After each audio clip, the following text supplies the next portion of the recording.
He had an album called B. This new show that he did, he went end to end with the album, and the energy was just perfect. And there was one point where he says, "My college years, something gave up my college years with a couple of beers," and he just like dropped the mic. Buggett Singh, Malcolm X, Dudley George, I fucking rip. Buggett Singh, Malcolm X, Dudley George, I fucking rip. Buggett Singh, Malcolm X, Dudley George, I fucking rip. Buggett Singh, Malcolm X, Dudley George.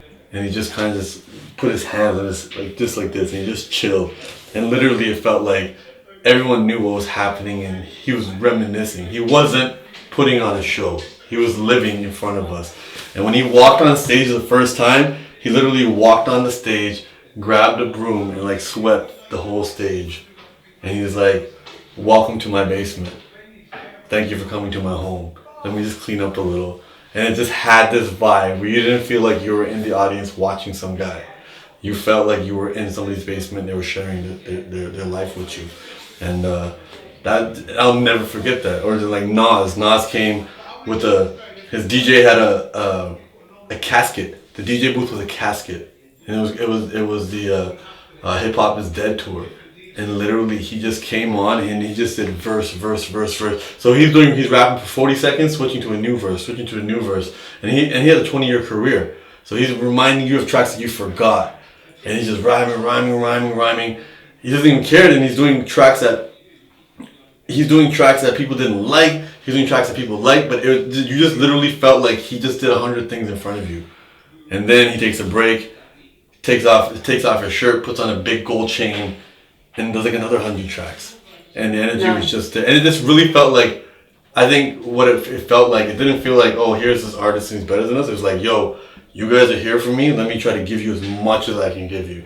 And leave it all on the stage and give it to you all. So I think that's what it is. Because sometimes I do gigs where I'm supporting somebody else or I'm hosting whatever. But, you know, certain shows where you realize people are there for you. They've already connected with what you do, and they want to further that connection, and that's what, you know, I've been focusing on, is strengthening that.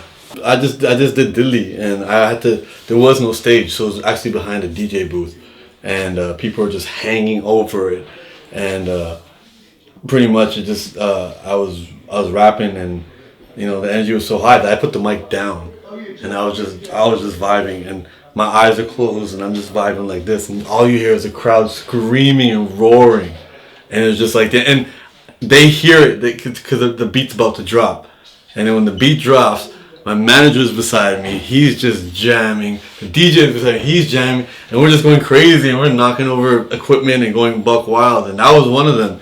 Another time was the first club gig I did in London, which was in Chelsea, and one of the tracks I have is I did it with another artist, Babu, and I rapped his verse because he wasn't there, and I was rapping his verse, and I didn't remember the lyrics, and people in the audience knew his lyrics, and they were rapping it out loud. I just literally just put the mic like this to the people, and they were doing it, and that was a really cool moment.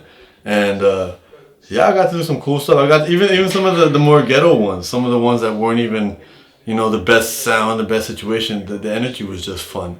And I got to perform at Lollapalooza with DJ Nahal, and that was in front of a couple thousand people, and that crowd just grew, and that energy went really well. So I don't know, just a lot of the moments is kind of like with the Lollapalooza one. I remember I gave that my all. Like as soon as I went on stage, I went to the corner and threw up, because you know it's kind of like when you run to the gym, you don't warm up. That's what it felt like. I just gave it my all, and it's like okay. Then I'm in the corner throwing, and people are waiting to take pictures and stuff, and I'm just throwing up. And I was like, oh, okay. Should have stretched before. Shouldn't have had such a big breakfast or whatever. But I mean, that's what it was. You just wanted to give it your all, and I was able to give it my all. And I was going crazy. My sunglasses fell off. I remember that. It was awesome. Yeah, I jumped for joy. I swear. I jumped for joy when I got that. I thought this was A product of a lion and a princess, a noisy quote, okey doke. 40-40 vision be a slippery slope. Witty woke minds and the shit he spoke. Grind, see, rap don't pay the bills, but it can shine to my rise. I can turn